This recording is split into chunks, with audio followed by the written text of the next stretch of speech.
O presidente Jair Bolsonaro sancionou a lei que modifica regras sobre alienação parental. A mudança tem origem em um projeto de lei aprovado pelo Senado em abril. A maior violência para uma criança é tirar ela da mãe. A ligação que a mãe tem com o filho é muito forte. Faz 9 anos que a Cristina perdeu a guarda do filho, na época com 3 anos de idade. Um oficial de justiça veio na minha casa e tirou meu filho de mim.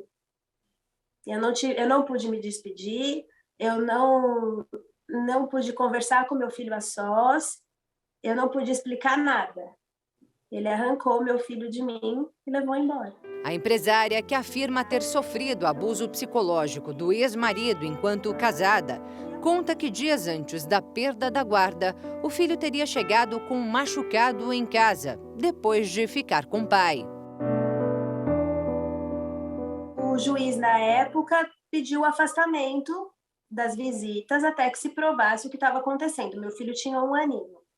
E que ele poderia ser visitado dentro da minha casa. Isso nunca aconteceu. Meu ex-marido nunca veio visitar meu filho em casa. Em contrapartida, ele montou provas alegando que eu não deixava ele visitar o meu filho. Segundo Cristina, o homem fez 74 boletins de ocorrência contra ela, alegando ter sido proibido de visitar a criança. E então conseguiu reverter a guarda. Ele entrou com um processo de alienação parental, alegando que ele não via meu filho há 6 meses. A alienação parental ocorre quando o pai ou a mãe age para colocar o filho contra o outro genitor.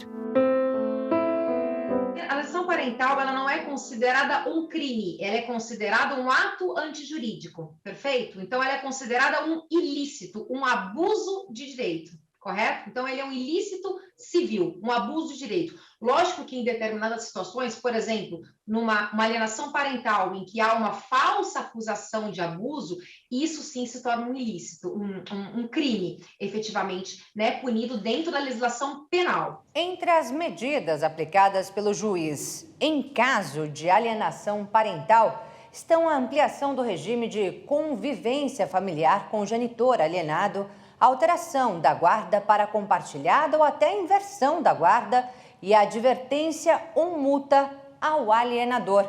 Já a suspensão da autoridade parental a quem praticou a alienação, que também estava prevista em lei, agora, com a nova norma sancionada, não pode mais ser empregada. Então, é uma situação muito grave, uma suspensão do poder familiar ou até mesmo a perda do poder familiar, que ela acontece em casos muito graves de uma violência, né, de uma situação real de abuso. Outra mudança diz respeito às convivências familiares assistidas, aplicadas em situações de risco.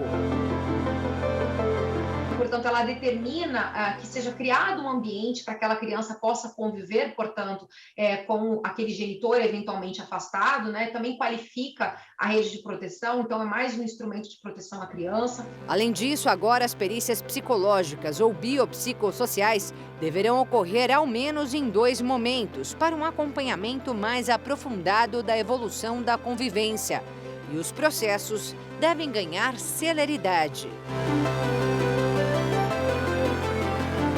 Processos que estão na dependência da realização de laudos há mais de 6 meses, para que eles sejam imediatamente realizados, ou seja, dá um prazo de 3 meses para que seja realizado, para dar efetividade, portanto, a isso. O depoimento especial, que é a oitiva da criança, também sofreu alteração.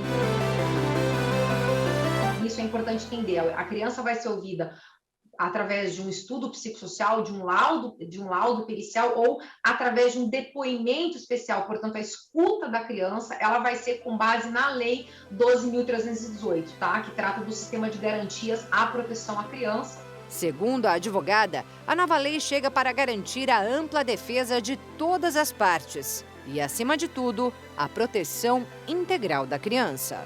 Com o intuito, inclusive, de minimizar os efeitos causados pela alienação parental na saúde mental da criança. Porque a quebra de vínculo para a criança é muito ruim. porque ela fica sem uma parte da família dela, ou sem o contato com a mãe, sem o contato com o pai, e que no desenvolvimento da criança ou do adolescente é muito importante. Então, ela precisa ter esse vínculo com os dois lados da família, saber como é ser criado pelas duas pessoas, porque você foi um casal, você se separou e você continua tendo um filho. Então, ele precisa ser criado pelas duas pessoas, embora você não seja mais um casal. Então, aí entra o psicólogo, tanto o psicólogo forense quanto um psicólogo particular, para ajudar nessa criação, ajudar esse pai, essa mãe, a melhor forma de criar, com o menor dano possível, de uma forma mais saudável, essa criança, esse adulto, esse filho. São reflexos psicológicos que também afetam pais e mães, como a Cristina, que diz não acreditar que as alterações na lei possam devolver a ela o que define como sua maior perda. São 9 anos que eu estou longe do meu filho e, de qualquer forma, para mim, essa lei é absurda. Ela tirou completamente a minha chance de me defender e de provar que o abuso psicológico que eu sempre sofri, ser acusada de alienação parental era só mais um abuso psicológico que eu estava sofrendo. Só que como é que você explica isso para uma criança? O meu maior medo é que ele hoje seja um menino com traumas e um menino com raiva, enfim, que ele tenha algum tipo de raiva dentro dele por ter vivido nessa situação de mentiras.